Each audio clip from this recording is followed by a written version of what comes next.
strategies, and we've recorded the results, gathered their insight, and compiled a handout that was on the table during registration, and also a video. But we're also going to have a direct discussion now to hear from them about how it went, the insights, and any other things on top of ungulate and weed management.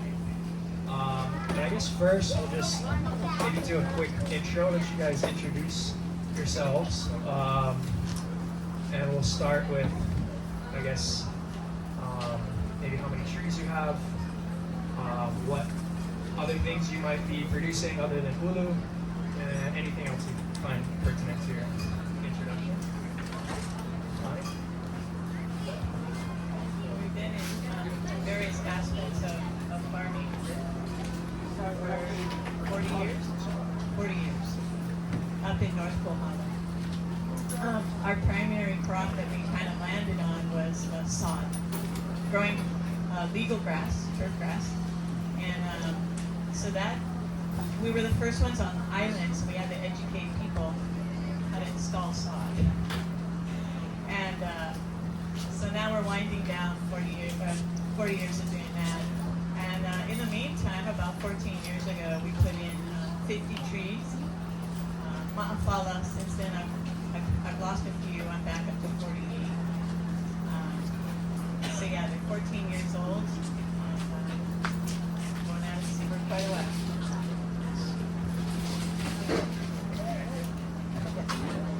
Hello, good morning. My name is Sean. Beginner farmer, started farming in 2020. We're located in Hakalau, Ahupua'a, Wailea, about 500 to 550 elevation. Primary crop is bananas. We've got about 1.5 acres of bananas, 1 acre of ʻulu, 1/2 acre of citrus, and we're incorporating coconuts and some other organic tropical fruits. And yeah, still just figuring it all out, trying to get as much information from Go Farm and the co-op as I can, and YouTube and whatever other informational avenues. But yeah. My name is Brett. I have a small, I call it a part-time farm in Hawaiʻi. I'm retired, so I don't want to work full-time. I took some Go Farm classes. We've been there, we're at 1,000 feet, Hawaiʻi. Been there about 6 years, so my oldest trees are coming on 6 years old. The WSARE experiment was on a grove of 20 Hawaiian maui trees, and that's what our experiment was on. We'll talk more about that. So I'm a part-time, I do some experimental vegetable farming, but not really commercial status. Thank you guys. And then just for additional context, the WSARE trial, they were trialing different pig and weed management strategies, which included cages around trees for the pigs. For weeds, it included mulch versus weedmat. Is there anything else? There's mulch, cages, mowing, also routine mowing. And maybe Brett, you can just continue on. Maybe let's start with the first question. What have been the biggest challenges to establishing your ʻulu orchard?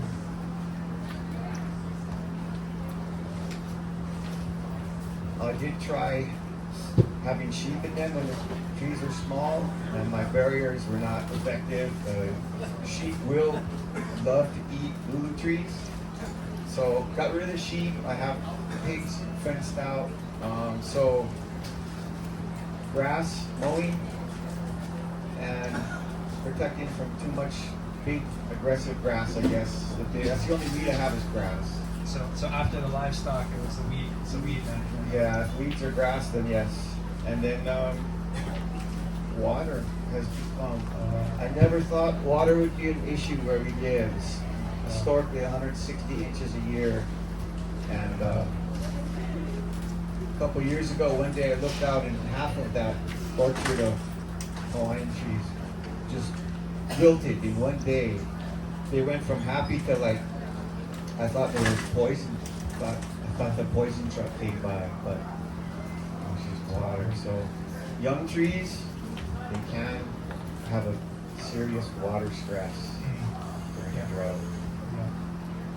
That's my biggest challenge. No, good insight. Thank you. Sean, what are the biggest challenges for establishing your ʻulu orchard?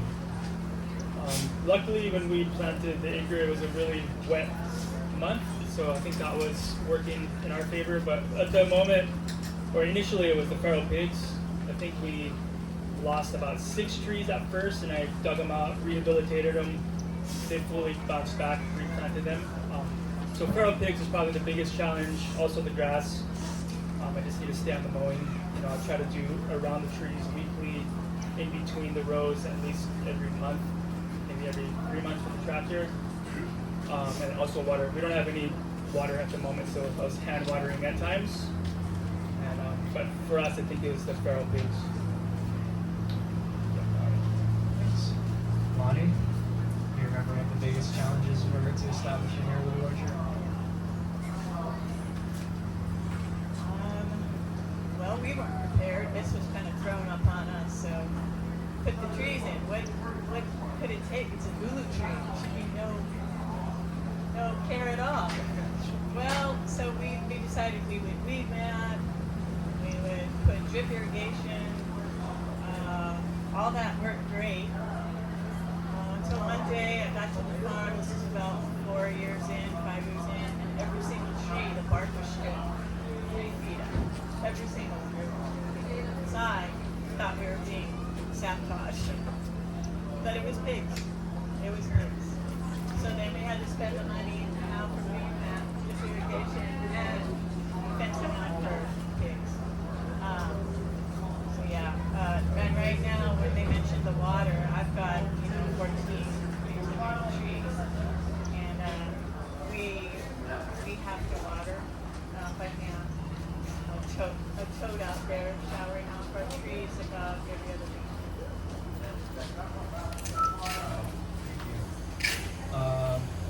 Yeah, maybe we'll dive into the WSARE trial experiences, and Brett, I'll pass it back to you.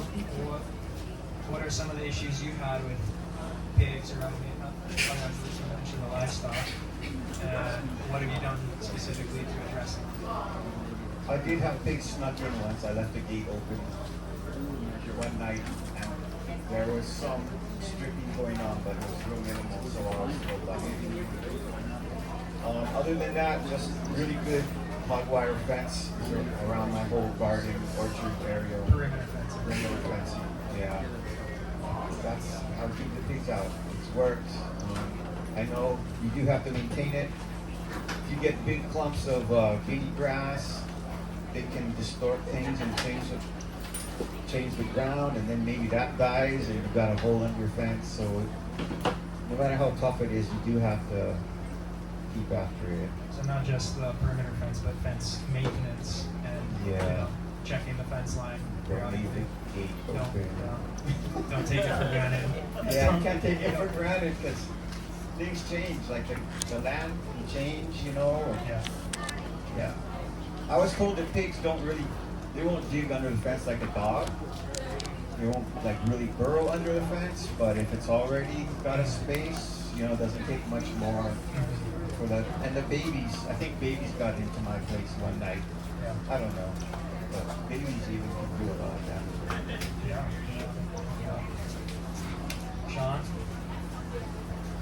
So we did the WSARE trial. It was we had 1 acre, 5 rows of 6 trees. We did weed mat every other row, so there's 2 rows with the weed mat. We don't have perimeter fencing, so I did cages around each tree. That took surprisingly quite a long time to build all those cages. I think in summary, I would have just went with the hot wire from the beginning. But it did work pretty well. We only lost 6 trees out of the 30, so I thought that the cages actually did work pretty well. I see pigs here and there, and I actually didn't realize how many there were until we hired Tom DeMent. Our neighbor hired him to do the pig trap. The first session, we caught like 30 pigs. second time I was like, oh, maybe we'll catch maybe 8 pigs. We caught like 25 the next round. The second time was around 20. So we were really surprised how many pigs there were in the area. Luckily, it was my daughter's first birthday coming soon, so just process them all. Yeah, that's the way. But yeah, I think the issues besides the pigs was I didn't really like the weed mat, to be honest. I think it was a lot more difficult than I expected. It would get caught in my mower like every other time I would mow, and the guinea grass would still poke through where the ʻulu trees were planted. So I spent a lot of time using the sickle. So I think preferably I would rather just do heavy mulch. No weed mat, just mowing once a week, heavy mulch around the base. I think that's what I prefer. I think if we did the weed mat before the trees were planted, that might have worked better. Because the trees were already established and then we did the weed mat over it. So like the holes where the trees were wider than they should have been. But then trying to mulch and fertilize seemed a little pointless because it wasn't even touching the soil because of the weed mat. So I think in summary, I would not do with the weed mat and would just mow and mulch and hog wire from the start. Yeah. I guess considering how many pigs were caught in the trapping, losing 6 trees is That's pretty what I'm good. saying. I was like, well, and you know, it's 2.5 foot, like really thin gauge wiring. Right. So it worked. It worked. I think the other techniques folks had with the wood pallet and the tires, I think I prefer the wire cages out of the 3. Yeah, Sean is referencing one of the other farmers that was in the trial, Richard Kodani. He chose to trial the tires as his tree protection. He couldn't make it to the meeting today, but yeah, he stacks tires. I think it's usually 3 tires on top of each other as the barrier, the cage, and he chose that way because it was free. You could get all of these tires for free, and it's a pretty impenetrable barrier to the pigs. You can see some examples of the ʻulu trees right behind us over here, right? And so I don't have any experience using the tires, but I think there are some obvious challenges to that. There's a lot of labor involved in moving and installing the tires that you're planting. And then eventually if you have to remove the tires, like how do you get them off? Or do you? Or are they just there permanently? Are there kind of question marks? Hopefully it saws off and get through the tires and you could remove them eventually if you need to. That's also a lot of work to consider. But anyway, yeah, maybe we'll move on to Lonnie. Maybe you already mentioned you've had a lot of bark stripping for pigs. Is there anything else you'd like to mention about challenges and ways to address them? So we didn't, like I said, we put fencing, electric fencing all around the trees. We worked marginally. There's a big just electric fencing. But we also built a giant trap. We catch families of things. And we still have pigs wandering through on our trails. They'll push up the fence and on they go. I did have a couple of hunting dogs I would take on patrol every day around the area. And they would go after pigs or go places. So that works. So, I mean, you've got to use everything in your arsenal, basically, and it's non-ending. After 14, 15 years, it's still going. So, and then our most recent problem was wild hunting dogs. Yeah, I've tried to have some sheep, and they start taking out and the cattle around us. So, yeah. Yeah, it's not just us, it's not just humans that want to eat ʻulu. It's everything else, the pigs, the cattle, livestock. Right on, thank you guys. Maybe what about the weeds? Brett, what are some issues you've had with the weeds and what did you do to address them? Well, I had similar issues as Sean mentioned. My trial was 1 row of 7 trees had weed mat. One was supposed to be just mulch, and one was supposed to be plain grass. not gonna not mulch my trees. So anyway, going back to the weed mat row, I had similar problems. The weed mat was only 6 feet wide, so I had a lot of pressure of, grass tendrils coming across, and trimming it close with my lawnmower, grabbed it sometimes. Coming back with the weed eater, anytime you touch that weed mat, like the string trimmer, you disrupt the fibers enough for light to go through, and now the grass is going to come up through it. So it's only a solid weed barrier like the day it's new, basically, because it's fibers. And as soon as, even if you walk on it, you're disrupting it, and light's going to come in, and the grass grows through it. So I think if you use weed mat, you also have to use herbicide or some other method. Like OK Farms, they use a lot of Roundup, and they have huge areas weed matted, and that works for them.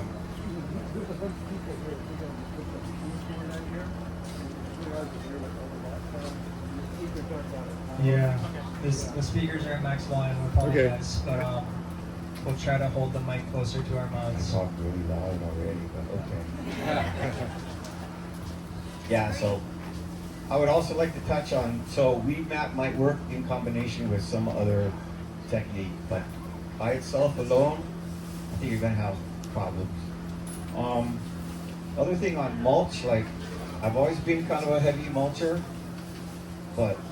and I use the county, the shredded mulch, and a good 6 inches, it gets overgrown with grass really fast. So again, mulch alone, it's not gonna, if you're in a pasture type area like where I live, it's not gonna keep the grass out. Maybe for 3 months max. It's good, it's great, it has a lot of benefits. It keep moisture in the soil way, way longer. Like 2 months into the drought, if you haven't watered, it could be moist underneath the mulch, but not forever. 3 months, no, it's gone. Doesn't last forever. But it doesn't, you're not gonna have a nice circle of mulch around your tree for very long. It'll get overgrown or grown up through. So again, if you did some other technique with it, like if you only have a few trees and you're out there weeding a lot, maybe weed whacking around your mulch circle, that might make it last a lot longer without getting overgrown. Right. Consistent, repeated applications. Right? Yeah, grass grows fast. Yeah. You're especially on the cool, any rainy, humid area, the mulch is going to break down so fast. But yeah, it's great, good insight. Thank you. Sean, you've kind of already talked about your childhood. Do you have anything else you'd like to say about issues you've had with weeds and how you address them?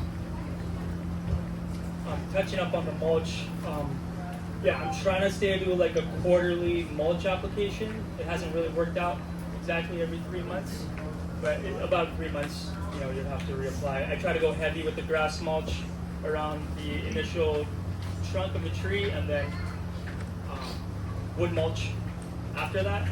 I've never tried it yet, but I think maybe a layer of cardboard first to keep more of the weeds down, and then apply the mulch after that. That'll make it last a lot longer. Definitely weed whacking the initial circle and then mowing would help. We are getting a bit of Wainaku grass, which has been really annoying. And I think with the wire cages around the trees, it's making it harder for me to weed, to like hand weed. About 2 feet, 3 feet, I can't really reach all the way through, so I'm having to pull the cages up to hand weed and then reset them, which gets a bit annoying. But I think once we can fence the acre, I can get rid of all the cages, and I think that'll be a lot easier for me as far as weed prevention, and if I can stay on that quarterly mulch application, I think that would really help. Right. So, yeah. Brett, is there any other weed species in particular you're dealing with? Mostly just guinea grass? Guinea grass, Wainaku grass. I think it would be an awesome study if somebody, like UH or somebody would like what if you killed the grass first by whatever methods you want before you plant the tree, and you planted a friendlier grass? Like, what's the friendliest grass to the trees? Ground cover establishment. Yeah, ground cover. Yeah. I mean, it Right. could be the perennial peanut, but that takes a lot of maintenance. Yeah.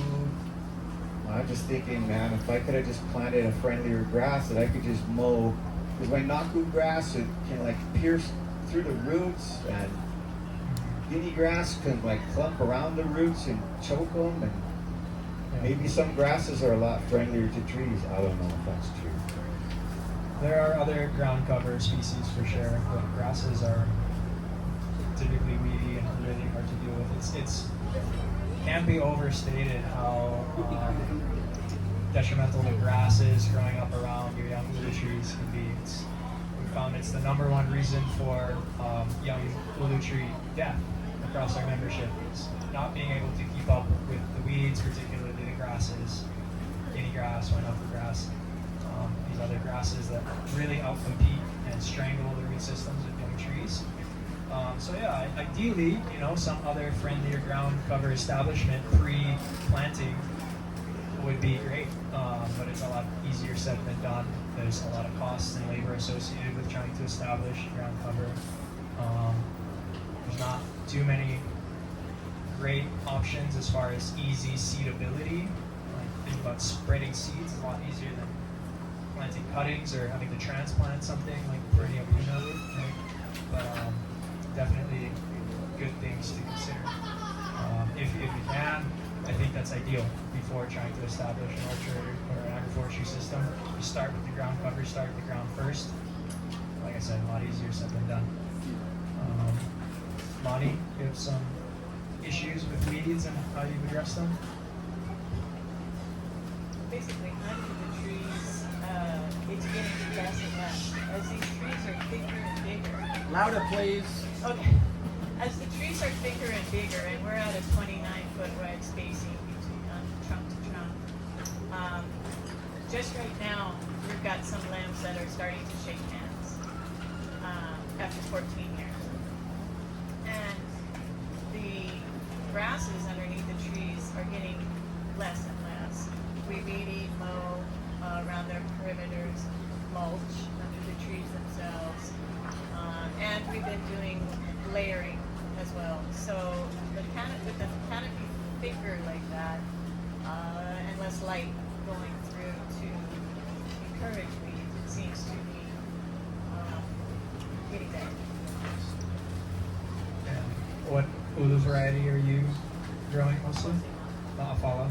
Yeah, that's, I think, typically one of the reasons a lot of people prefer Ma'afala is because of its growth structure being kind of squat and low to the ground, right? That's one of the advantages. Is it shades out its root zone. It shades out weeds and grass competition in that way, as opposed to some of the other ulu varieties. There's trade-offs with each variety. Ma'afala is small, but maybe it's better to keep managing its own weed competition, whereas other varieties have a more open kind of wine glass structure, if you will. It allows for more weed and grass competition right up to its trunk. But a lot of these other varieties have a much larger fruit than Ma'afala, so trade-offs. Yeah, thank you guys. Are there any other pest issues you've been dealing with or are dealing with? I had a tree that I severely pruned. I was going to take it out. I just cut it back almost to the stump. But I did get around to taking it out, and then it did get attacked by some kind of boring insects. I couldn't determine that it was a longhorn beetle. It might have been some other things like a plumeria beetle. But none of my healthy trees I haven't really had any problems. Sometimes I get rose beetles when the trees are really dry, like right now, but it's only on a few leaves. It's not like all over. My trees are wind stressed, and sometimes, I mean, you can tell when they're not happy, but yeah, I haven't had a real pest problem. And the tree that you hacked back or are considering removing, what was the initial, what happened to it initially? So when I saw it, it had been fairly recently mulched and started losing bark. So today it's like half the bark at the base of it, at least halfway around, is gone. Where the trunk touches the ground? Yeah. And so I went in and I pulled mulch away from all my trees. You know, have a dry spot, at least a shaka around all the trunks. It seems like a good idea. I guess that's a good lesson right there, is when you are mulching your trees, you don't want the mulch directly up against the trunk, because especially in wet areas like here, it can lead to rot along the bark and along the trunk of the tree, which then exposes the inner cambium layer and the inner layers of the tree to secondary pests, which we believe is what's happening in Brett's situation. Right? And I think it's preemptively been identified, I think, as ambrosia beetle or little beetle. Multiple. It yeah. looks like multiple things. Well, yeah, ambrosia beetle is one of them. A couple different. Yeah. But like an opportunistic pest, not necessarily like a Queensland longhorn beetle that's coming in and pouring into the tree, into a healthy tree, but something that's attacking an already compromised tree. Is that seems exactly? What's going on? Yeah. And then ʻulu trees, you know, they rot really easily anyways. I mean, if you cut back a branch, you're gonna see that whatever was left, it's scary looking at first. It rots. Yeah. So they have a tendency to be real soft. It's a real soft wood. So very soft. gotta be careful. Yeah, good points. Thank you. Sean, are you dealing with any other pests? No other major pests. I did notice some fire ants making home in some of the trees that were damaged, but I just need to be more on top of it with my fire ant treatment. But that's the only thing, and it seems pretty minor. Right on. Lonnie, dogs. Not to the tree. They were a pest to the tree, but the only other pest issues that were ants, a lot of ants, not fire ants. Thankfully, I'll take a lot of ants or fire ants, and wasps tend to like surprising us in the face when we're out there picking. So be real careful for that. Yeah, that's a good one. Wasp nests in the tree, so when you go to harvest or maintain or whatever, oh man, yeah, that's like, I know what that's like in a tree. Okay. Kind of coming towards the end of my questions. If we'll maybe try and summarize, if there's any advice you would have for anyone that's going to be establishing a new ʻulu orchard or agroforestry system today, what would be your biggest words of advice? I started off like Lonnie said. I thought we could just plant these trees in the grass, and actually that's what I've done, and it's worked pretty. I guess I've been lucky. I do still have sporadic guinea grass, way too much, and of course I mow it all the time.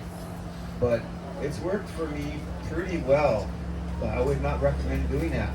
I mean, the ultimate thing would be you prep it just like you would, in my opinion. Prep it just like you would a vegetable garden. If you don't know if you can afford to do it, everything you would do like a Go Farm class. How do you prepare your bed for a vegetable crop, including cover crops? Maybe it's an 8-month or a 1-year cycle of work you do first.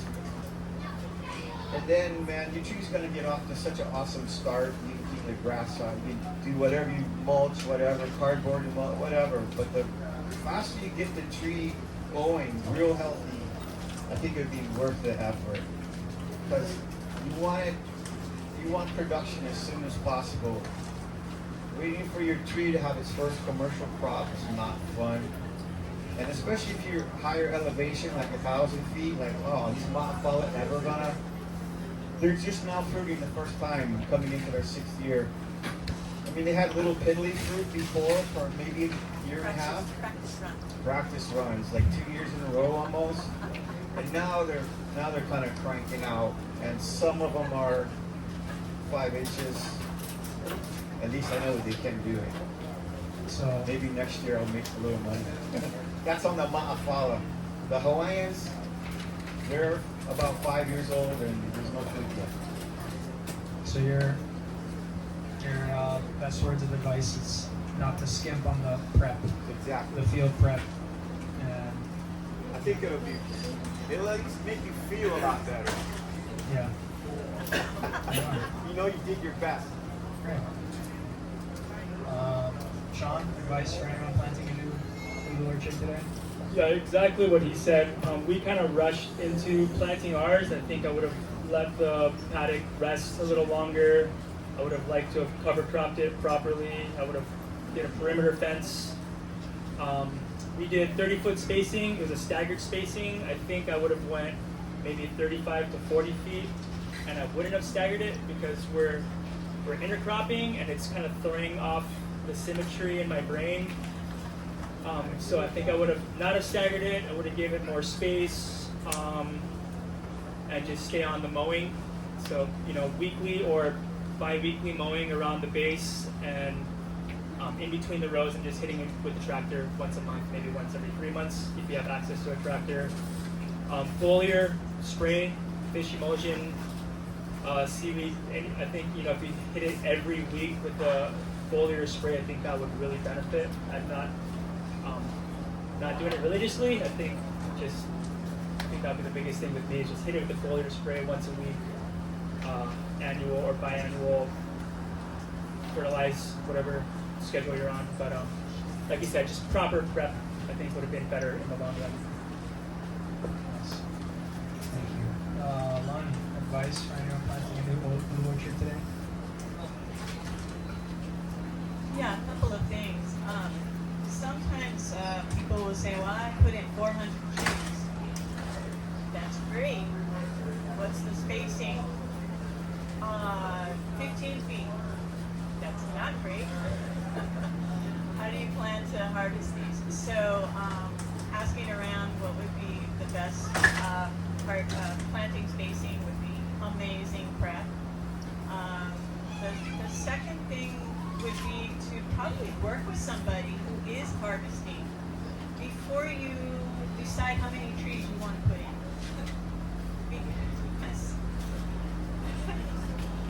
Because it's a lot of work, and there's equipment involved in the harvest, and you need to be ready for that as well. So for example, one of the Kohala growers has 400 trees, and now he's down to, well, somebody else paid for him. Yeah, so it's not me. I've got 50, and that's right for me. The other thing is that you've got to realize it will take maintenance if you're into the production part of it. If you're not, great. So, just let them go. Give what they will. But you got to realize there is going to be maintenance involved, and that's going to take time and labor and costs. The last thing I would say that we kind of stumbled on by your time factor was we staggered our planting time. We planted one in the spring, half of it in the spring and half of it in the fall.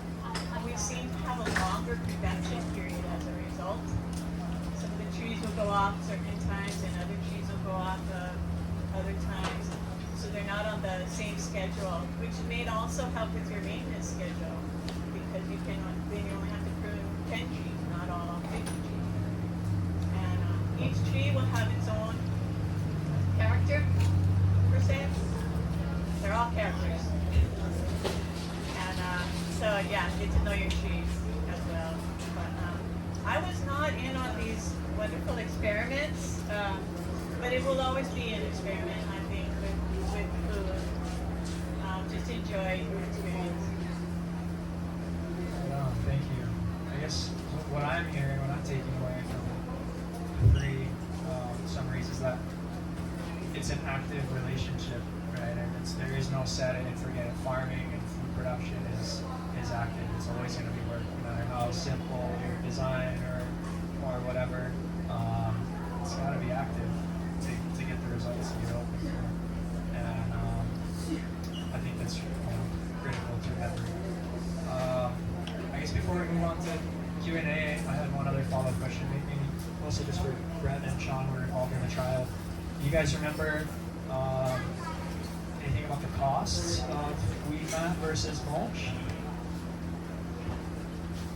Maybe per application? Kyle bought the weed mat. Oh, I didn't buy it. Okay. Well, I get connected. So mulch, I got a grant from NRCS to do mulch, and yeah, it takes equipment because they want you to mulch it at least 4 inches out to the drip line. And I mean, I would like to make it more than the drip. I did when they were small, you know, but drip line is like the minimum because it's practical. Like how far can you go? But yeah, I you know, it takes some equipment to put that mulch down. Yeah. You know, which I have developed my own thing. But yeah, it's not easy. Yeah, Maybe you have 1 or 2 trees, yeah, but if you got like 20, 40 trees, I have 40 trees altogether. Yeah. Mulch application is a lot of work. And transportation costs. yeah, so you're not, it doesn't cost much for the county mulch. Like you can get a truckload for free yourself. But if you need to have a large amount delivered, and it's only, the bigger the truck you can get, the more cost effective it is by far. And I had a real hard time this past year. My original trucking company went out of business for now. And I had a really hard time finding another trucking company, but got it done finally. It took like 6 months to find it. You got someone now. He's giving me 3 loads now, so I think he's okay. Sean, do you remember any cost comparison notes between weedmat and mulch? Again, I'm not same with them. I'm not sure what the weedmat costs, but I know, you know, labor with the mulch application, that's a big cost, and time. If you're doing it yourself, it's not so bad. You know, grass mulch is free if you got a lot of grass. Mowing. Yeah, so mowing, you know, I got the push mower, I got the finer stuff, and then if I hit it with the tractor, I've got, you know, big like clumps of guinea grass, which also works really well. We've got a lot of rubbish trees on the property, African tulip, gunpowder, albizia. So we've cut a bunch of those down and chipped them up ourselves. So saving costs there, but again, it's labor. If you're hitting it once a quarter, it takes me about 15 minutes per tree times 30 trees. It's not too bad, but I prefer that method over the weedmat. Yeah, if anyone has the handouts in the weed management, there are some estimates, there are some numbers, but I just wanted to see, hear from you. I guess now we'll open it up for Q&A. If anybody has any questions. We're talking about using tires. Yep. And I noticed that you can't really get the tire off the tree when you're done. But I would imagine if you cut the tires in half to begin with, and then strap each tire together as they're assembled, then pretty soon you would have a kit that you could take off and move whenever you need it. Oh yeah, that's a good point. So you were saying with tires, if you were to cut the tire before installing, to make it easier for removal come time, or maybe it's a mobile barrier, right? Yeah, that's a great idea. Neither of you guys have tried the tires, right?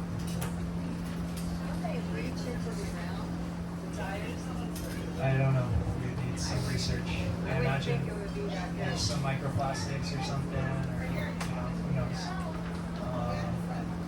Yeah. Any other questions, John? When you use like the county mulch, do you risk introducing all kinds of other seeds and not just weeds as part of that mulch? Any insight? I would say no. I've been working with it for like 5 years. I've never seen anything alive come out of it. They have a contract to, it's partially composted, so it goes through a heat composting process. As long as they follow their contract, but I've never seen anything alive in it. So There's microbes in it somehow, but no bugs, no seeds. So what's the service life of the crop? How long does it last? The weed mat? Yeah. Maybe, you know, maybe if you don't, Mine's still there.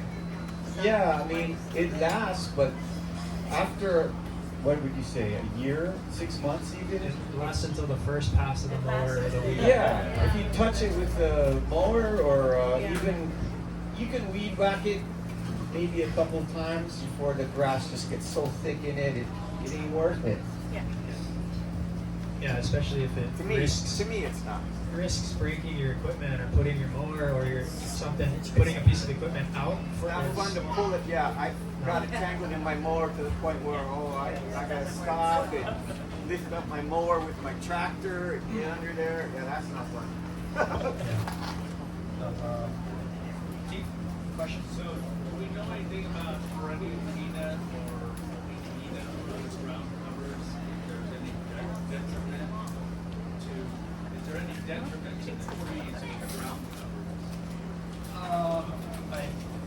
As far as I understand, perennial peanut is beneficial to the trees. It's probably regarded as the holy grail of ground covers if you can get established in your agroforestry system or your orchard.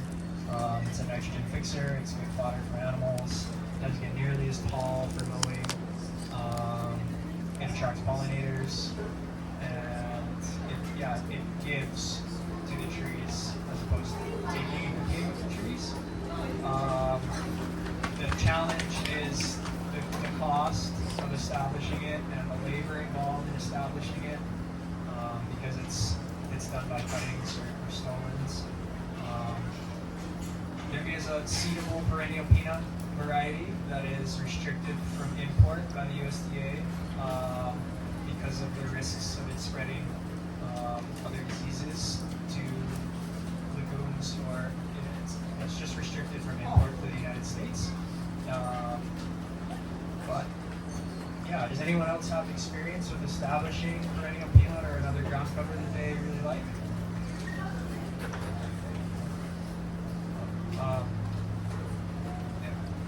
Go ahead. We tried using the peanut, we probably didn't do enough of it, so it didn't really do much because there was so much competition everywhere. And I think the ground had been super prepped Yeah. to let that stuff have a chance to take over. Yeah, that's all feedback that I've heard from others also is you really have to prep it well and get it established well. Otherwise, the guinea grass will just come right back and be among the perennial peanut, and it's not as effective as you were hoping. Did either of you guys have experience? No? Heard the same though. Yeah. Go ahead. There's a desmodium. It's pretty ubiquitous, at least on this coast. And I try and encourage that. Desmodium. Desmodium, yeah. It's got real small leaves. If we go look in the grass, we can probably find it, but it's like everywhere. Is it established via cuttings or seed or? Yeah, it establishes itself naturally. Okay. If So you encourage it and mow at the right height. But I like when I'm like weeding, I pull it out from places where it's out of place and then try and place it around the trees. I and see. stuff. So you can transplant You can cuttings. transplant pieces already. And it forms a really good mat. It's got like a little circle leaf to it. Yeah, it looks like a real Okay, miniature yeah. perennial peanut. There's my podcast assistant just real quick. I had a question. So I have sheep on my land. I was wondering if anyone has insight on when ʻulu trees are safe around sheep. Like when do they become sheep? As soon as they're tall enough, I believe. Ronnie, you got what's Yeah, I've had sheep under mine, and you're gonna probably need for them to be, take off the bottom branches that are too small anyway, probably up to about 4 feet thick. But anything that's hanging low, your sheep will want to nibble the tips. So they don't go after the bark, just the leaves. Mine did. They did. But it was a young, when it's tender and young, they will. They'll eat the bark.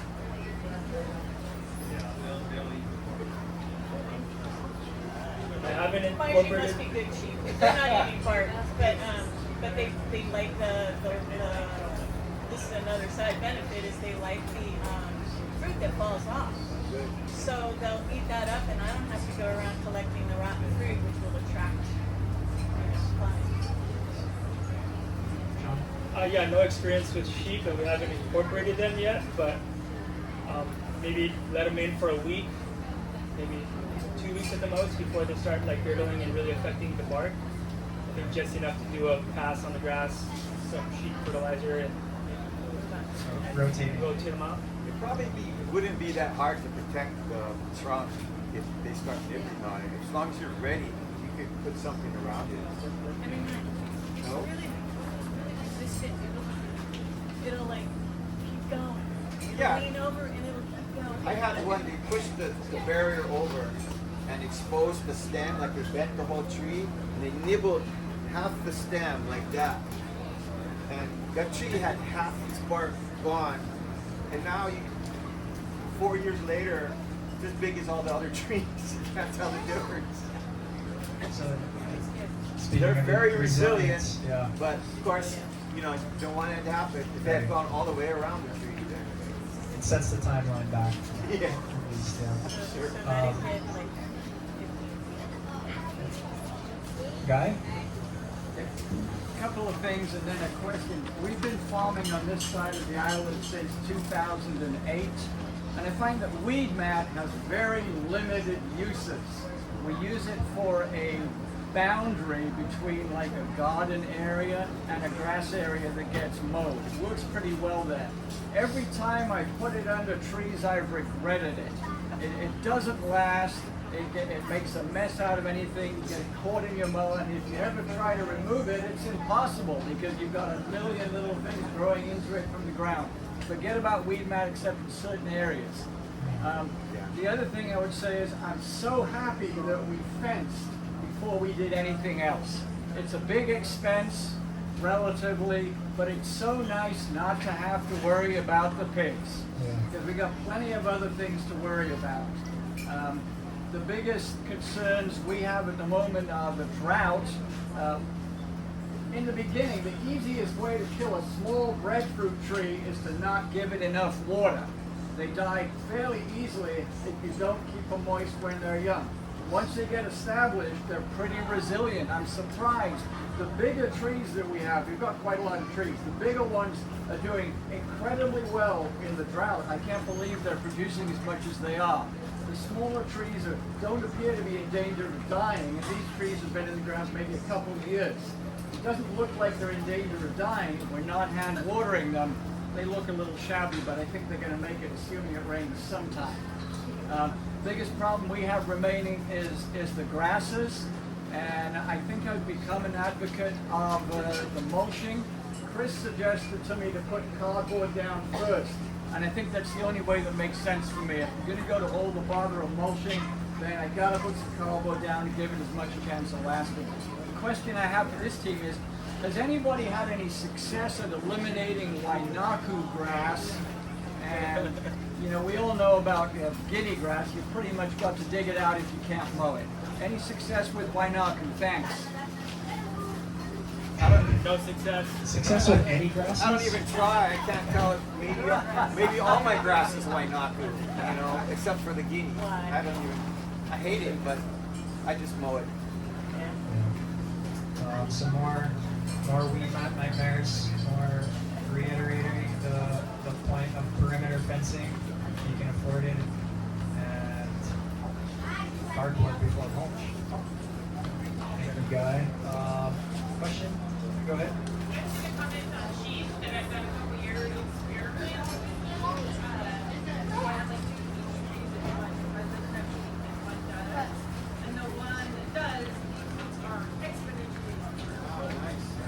Right now it's speaking.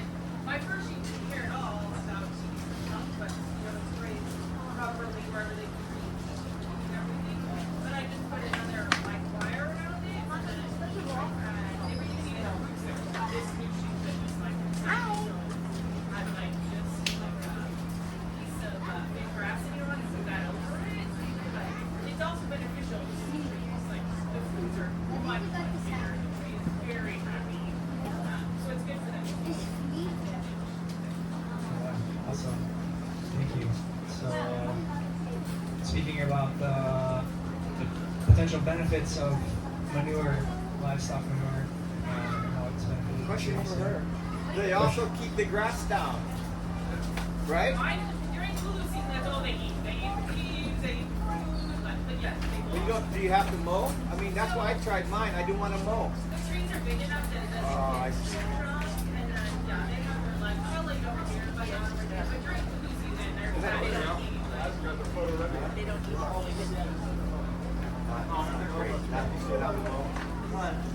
Any other questions? Question. Yeah, we had some neighbors, they had sheep in the backyard. It was 750 feet up on Hakalau, and they had flies that would eat holes in them. So they had problems with medicating their sheep to get eaten by these flies. And I don't think it was the kind of sheep they It's had. fly strike, you need to monitor sheep. Yeah. So that was an issue for those people. It's a sheep problem. What was it? What is it called? Fly strike? Fly strike. Yeah, it's less when you go to a fire station, and then if they're by cows, the cows attract flies. If they're not, but you need to watch it. Just like you know, flies, So if you're, it's a sheep issue. right, It's not if a. you're planning to graze sheep and you're near cattle, you need to be aware of fly strike. Got it. Thank you.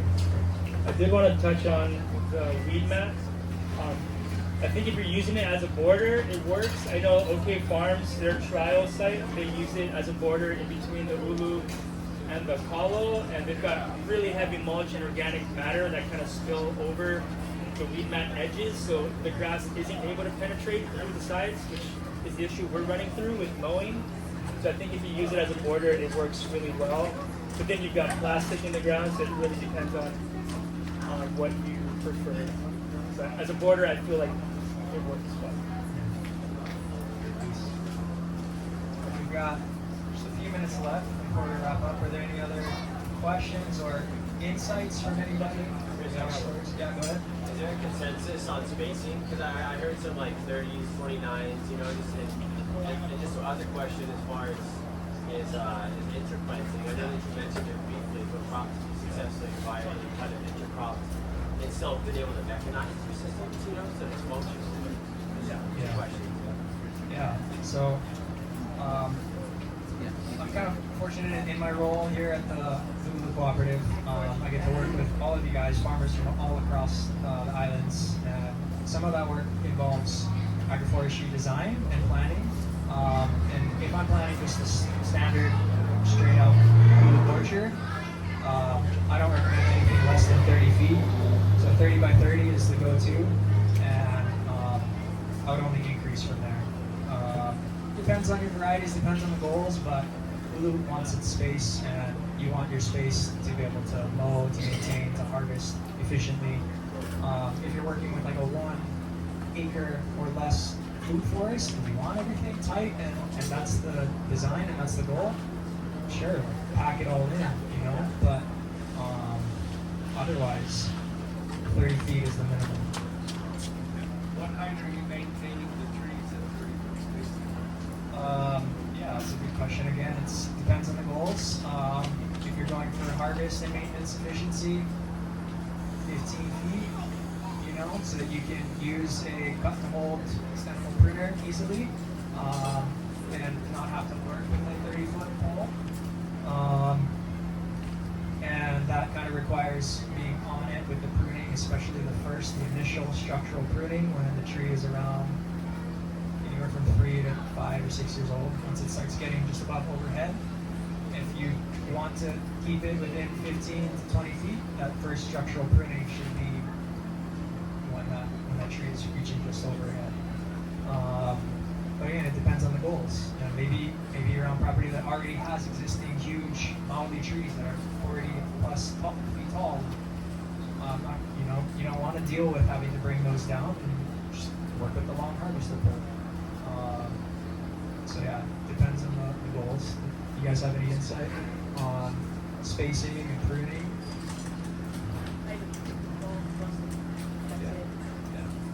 So help.